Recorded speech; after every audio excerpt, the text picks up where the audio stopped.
Yeah, I remember that one Yeah. appearance on that radio show. Yeah. For that 5 minutes, the record sold like crazy, and then they pulled it. All right. So there you go. So Nice I'm on. to see you, man. Yeah, great to see you. And this is great. All right. I think I might be a bit hot. Are you hearing me all right? Hey, that's in the eye of the beholder. Right. No, I my voice. think you're Are you hot. hearing me? I No, think my voice is hot. Sorry, that's a radio term. Okay, whatever.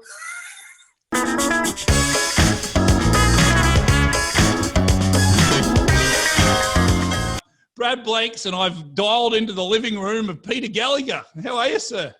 I'm all right, Brad. How you doing? Good to see you again. Yeah, mate. Look, mate, we had a wild night at the premiere party of the OC. That was the night that we knew we had something.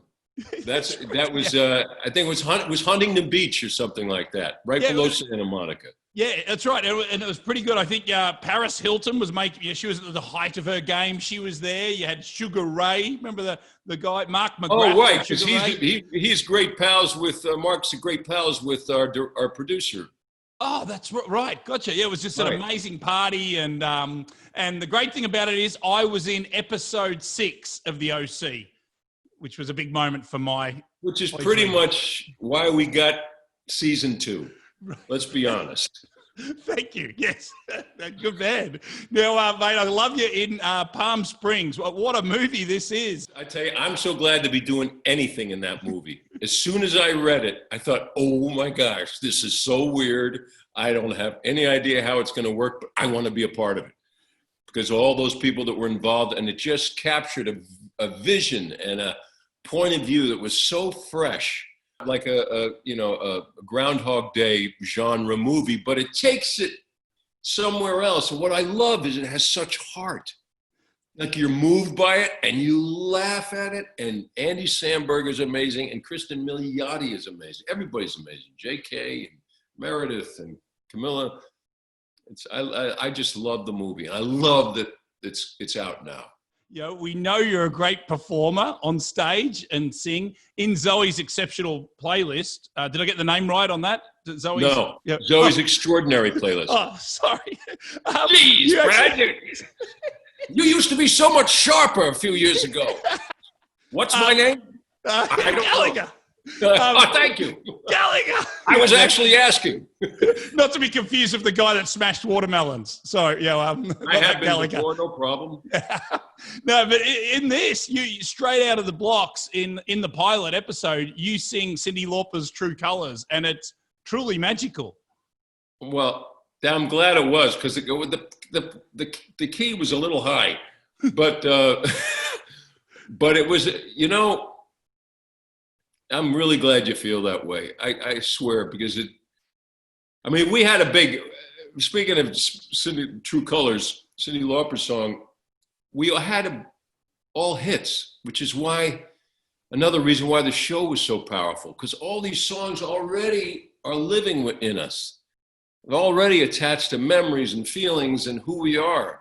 And by calling them up in these compelling circumstances, it just gives the audience permission to come along with us. How's life for you now? You're locked down. You're getting scripts sent to you? Is that what an actor does now during this sort of period? Well, I was getting scripts sent to me to shoot, like on guys in Grace and Frankie, but we suspended, and we're hoping to go back to production for Zoey's in the fall in Vancouver, but who knows? Thank God I play golf. Okay. And my buddies and I still have a regular Sunday game. We don't get anywhere close to each other, and we walk. And I, as I said, Jack Lemmon gave me my first set of golf clubs. And really? I am, because we were doing Long Day's Journey and Tonight, and he kept talking about the AT&T, the Pro-Am. And I said, what's that? Oh, you idiot.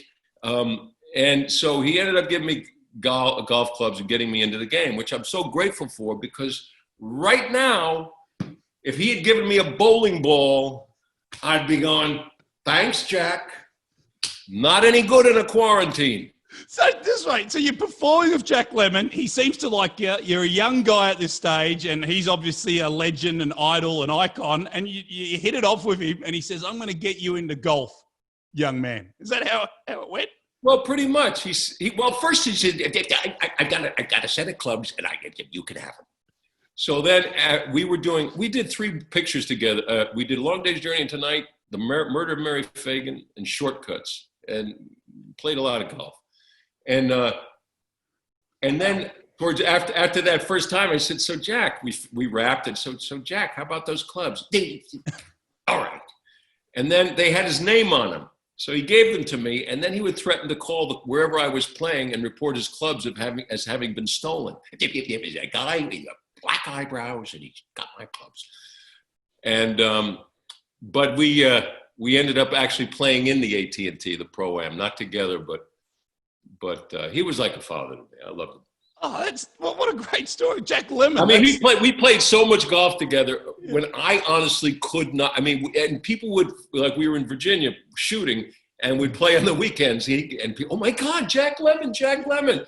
And he'd go tee off and hit a nice drive, and then I'd tee it up and then bring that club through at 10,000 miles an hour and hit a big banana into the woods. And he'd go, "That's a piece of shit." And, everybody would, laugh and well, I loved him. I can't believe he played so much with me when I honestly, I don't know how anybody tolerated playing with me then, because I didn't know how to hit the ball at all. And you've come good now? He'd be proud of you now? Jack Lemmon would be? No. But I don't care. You don't care, mate. That's fantastic. And singing wise, are you driving your wife up the wall by singing to her at all during the day? Do you just crack No, my wife has this extraordinary capacity to not hear anything I'm saying or doing when she wants to concentrate on something important. But she's been hearing me. I've studied with my current voice teacher for 26 years. So I've been vocalizing to those same warm-ups for 26 before every performance, of every Broadway show, or if I go sing somewhere or record something, and shows the kids, they're used to it. I go into my whatever room I have, wherever I'm at, and I just come out and sing a lot. You released a record in the O's, and you performed it, to Scott Shannon back then on the Scott and Todd show on PLJ. Right. Can you remember that performance on a radio station in New York? Oh yeah, absolutely. I remember that. Yes, Epic Records asked me to do a record after singing in the OC, and I thought, okay, I'm 50 years old. When's this going to happen again? Never. I said, absolutely. And so we recorded, and they wanted me to do a soul record. I said, well, how about I do some, songs in that sort of genre? So it was called 7 Days in Memphis, and Steve Cropper, from the Blues Brothers, the amazing guitarist, was on the record and playing. We had an amazing band. And so we went on a tour to promote it. We stopped at your show. It was unbelievable what happened. You guys played it like for 5, I don't know what it was, but all of a sudden our numbers shot up in just one visit on your radio station. It was such a graphic representation of the power of a hit radio show. And then, of course, I think Columbia changed leaders about 5 minutes later, and I was out the door. But I had that one shining moment with you guys back in 2005, I think. Yeah, that's great. Well done, mate. Great story. Well, Peter, great to see you on lockdown. I've developed as a man. One day I'll get my shot again as an actor. Episode 6, Misha Barton pushes me out of the way. Just keep showing up, no matter what they say. Don't give up, Brad. And if you see me, don't say anything. Good man. I'm totally kidding, man. I can't wait to see you again. I hope I didn't have sadness in my eyes, then. Yeah, I can see the heartbreak. You've been hurt before. Sandy Cohen loves you. Oh, yeah, I love that. I love you, Dad. All I right, love mate. you, son. Thank you. Thanks.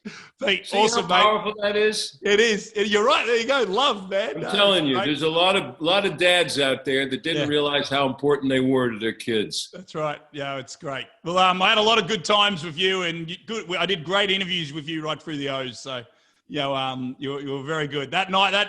2003 was sort of a special time, wasn't it? That was amazing. I mean, the fact that we were all there and it actually happened that night. Yeah, that's right. You could see it happening. Yeah, well, that's what I In mean. real I was time. I was in this party, and if you remember, you had all the right socialites, all the buzz, and it was funny because somehow I was looking up. Misha's mum loved me because I'd been with her all day acting in that scene, and so I looked after young Misha, and because it was guys coming from every direction trying to tackle her, and that's what you had to do as the dad, obviously. But it was a really strange time to see this woman become a star in one night. Yeah. Right. She was 16. I know. It was, just a young Irish girl, right? It's right. Crazy. But in fact, her family is from her mother's family is from about 12 miles away from my mother's family. Oh, wow. In Ireland. Yeah. We're in Lanesborough and you're in Roscommon.